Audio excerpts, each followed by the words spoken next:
फार गरजेचं आहे. परंतु ती समज जरा उशिरा आली. त्याची एक घटना घडली माझ्याबरोबर.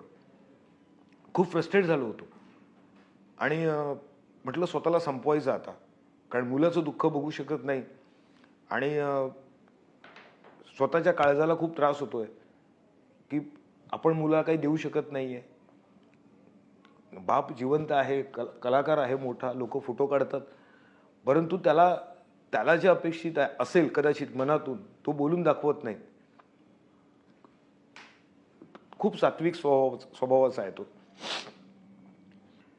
आणि एके दिवशी ठरवलं, की हे सगळं बघण्यापेक्षा स्वतःला संपवूयात. म्हणजे आपण ह्या जगातूनच निघून जाऊया. आणि सुसाईड नोट मी लिहायला घेतली. ती संपेच ना. कारण सगळं त्याच्यात मांडायचं होतं. मग मुलालाही सांगायचं होतं, की माझ्या आयुष्यात तुझं किती महत्त्वाचं स्थान आहे. बायकोचं किती महत्त्वाचं स्थान होतं. प्रेक्षकांबद्दलचा आदर, मित्रमंडळी, सुख-दुःख सगळी सगळी मांडायची होती. आता ह्या इंडस्ट्रीत काम करत असल्यामुळे आणि लेखक असल्यामुळे माझं काही ते समाधानच होईना. कदाचित देवाची इच्छा असेल तशी, की मी जिवंत राहावं. आणि ती सुसाईड नोट आपली मी रोज लिहायला बसायचो. लिहायचो.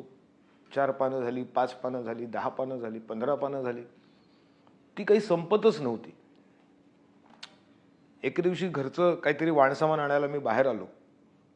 ही घटना माझ्या आयुष्यातला टर्निंग पॉइंट ठरली. तिथे उभा होतो आणि अचानक मागून एक पाठीवरती अशी थाप आली. मागे वळून बघितलं.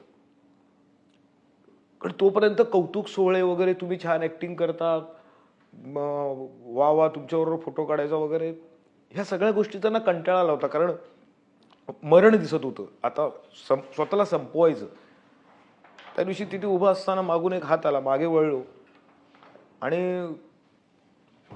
एक 4-5 माणसं, काही व्यक्ती उभ्या होत्या.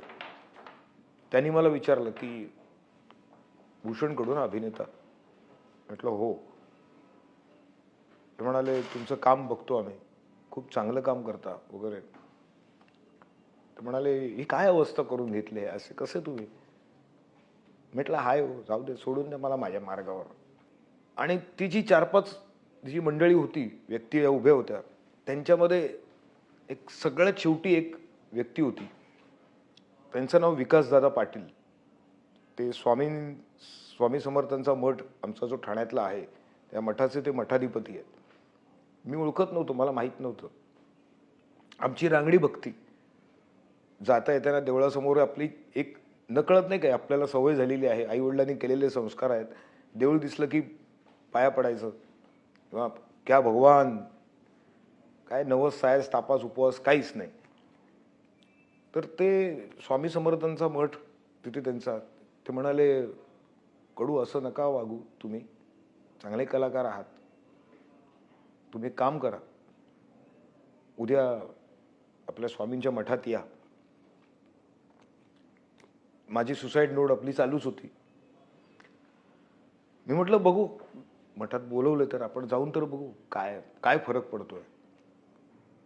म्हणजे एका मोमेंटला माणूस इतका फ्रस्ट्रेट होतो की तो देवाची परीक्षा घ्यायला निघतो. माझ्याही बाबतीत तसं झालं. म्हटलं जाऊन बघूयात, स्वामींना विचारूयात, काय स्वामी तुम्हाला तर एवढी लोक मानतात, अशक्य शक्य करतील स्वामी असं म्हणतात.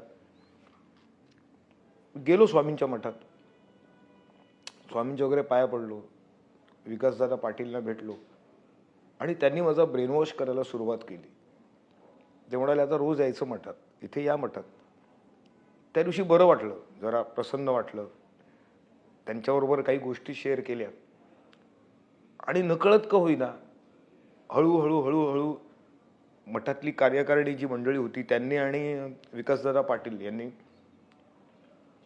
गपचूपपणे कधी मदतीचा हात पुढे केला, कधी मला पुश करायला सुरुवात केली, ते मलाही कळलं नाही. मग रोजचा एक शिरस्ता झाला की आंघोळ वगैरे आटपायची आणि आता काय करायचं घरात, तर मठात जायचं. मुलगा शाळेत जायचा, मी मठात यायचो आणि तिथे बसायचं आणि ते माझं ब्रेनवॉश करायचे एक प्रकारे. आणि मी म्हटल्याप्रमाणे की काही जण शक्यता असताना किंवा तेवढी ताकद कुवत असताना पण समोरच्याला एखाद्याला मदत करत नाहीत, फक्त उपदेश करतात. पण इथे मात्र वेगळं झालं. ह्यांनी माझं ब्रेनवॉश तर केलंच, मला काही चांगल्या गोष्टी आयुष्यात आणि आयुष्याबद्दलच्या शिकवल्या. सांगितलं की जगणं किती इम्पॉर्टंट आहे, आयुष्य किती सुंदर आहे. आणि नकळत ते मदत पण करत होते. मग आर्थिक मदत, इतर गोष्टींची मदत, वैचारिक मदत किंवा भक्ती मार्गातली मदत, अशी सर्वतोपरी मदत तिथून मला यायला लागली. आणि हळूहळू ते सुसाईड नोट लिहिणं माझं कमी झालं आणि आत्महत्येचा विचार परागंदा झाला. मग म्हटलं आता जगूयात.